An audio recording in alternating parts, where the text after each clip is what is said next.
नमस्कार। आज हम भगवत गीता के एक बहुत ही महत्वपूर्ण पहलू पर बात करने वाले हैं। जी। जब अर्जुन बिल्कुल युद्ध के मैदान में, आप कह सकते हैं, हिम्मत हार बैठे थे, हथियार डालने को तैयार थे, तो हमारे पास कुछ अंश हैं भगवत गीता कर्तव्य और कर्म का आवाहन से, जो ये बताते हैं कि कैसे श्री कृष्ण ने उन्हें वापस कर्म के रास्ते पर, उनके धर्म के रास्ते पर चलने की प्रेरणा दी। जी हाँ, ये क्षण बहुत ही अहम है गीता में। हाँ, तो चलिए जरा इसमें गहरे उतरते हैं और देखते हैं कि ये बातें आज हमारे लिए, हमारे अपने संघर्षों के लिए कितनी मायने रखती हैं। बिल्कुल। तो कहानी शुरू होती है, जैसा हमने कहा, कुरुक्षेत्र में।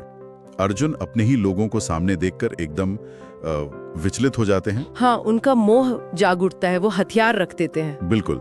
और यहीं पर श्री कृष्ण आते हैं, उन्हें उनके कर्तव्य की याद दिलाते हैं। स्रोत भी यही कहते हैं कि कृष्ण का संदेश बिल्कुल साफ था। देखो अर्जुन, अपने धर्म से, अपनी ड्यूटी से भागना वो ठीक नहीं है, वो पाप है। सही कहा। और वो श्लोक भी है ना, अध्याय 2 का श्लोक 31। हाँ, बिल्कुल। स्वधर्मम अपि चावेक्ष न विकम्पितुम अर्हसि।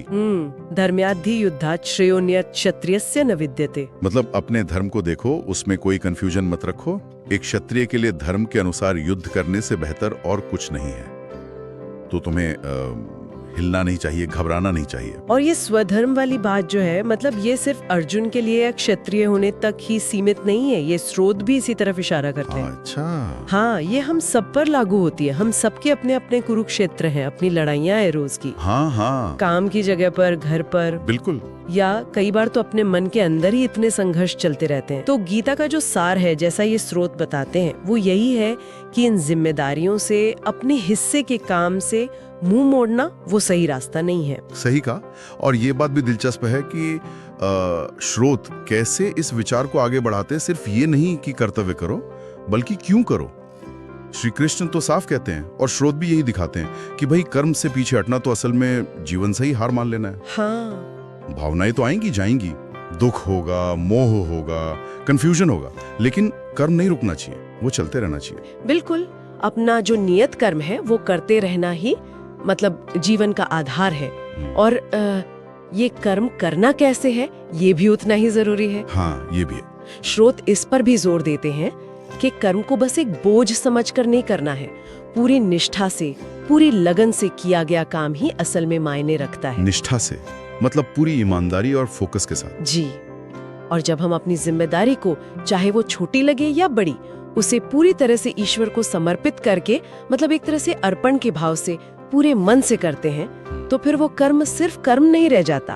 तो वो एक पूजा जैसा बन जाता है।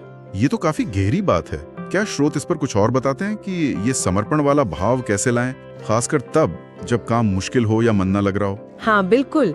स्रोत इशारा करते हैं कि इसकी चाबी है फल की इच्छा से मुक्त होकर कर्म करना, मतलब नतीजे की चिंता छोड़ देना। अच्छा, निष्काम कर्म। जी वही। जब हम रिजल्ट के बारे में सोचना छोड़कर सिर्फ अपने एफर्ट पर, अपने प्रयास पर ध्यान लगाते हैं और उसी कोशिश को अपना बेस्ट मानते हैं, उसे ही ईश्वर को सौंपते हैं, तो वो निष्ठा अपने आप आती है।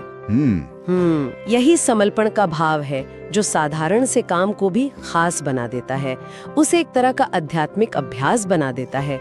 और स्रोत कहते हैं कि ऐसा कर्म ही ईश्वर को प्रिय है। तो अगर हम इन सारी बातों को एक साथ देखें, तो इन अंशों का निचोड़ यही है कि जीवन में जो भी मुश्किलें आए, जो भी जिम्मेदारियां हो, उनसे भागना नहीं है। नहीं, बिल्कुल नहीं। बल्कि अपना स्वधर्म, अपना कर्तव्य पहचानना है और फिर उसे पूरी निष्ठा और समर्पण से करना है, बिना ये चिंता किए कि नतीजा क्या होगा। यही गीता का वो मुख्य संदेश है जो इन स्रोतों से हमें मिल रहा है। बिल्कुल सही कहा। और ये बात हमें एक बहुत जरूरी सवाल पर भी सोचने को मजबूर करती है ना? क्या?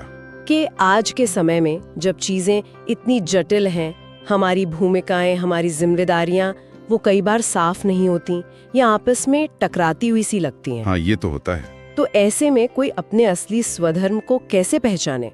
और दूसरी बात, जब कभी मोटिवेशन कम हो या हालात मुश्किल हो, तब भी उस कर्म के रास्ते पर पूरी निष्ठा और समर्पण के साथ कैसे टिका रहा जाए?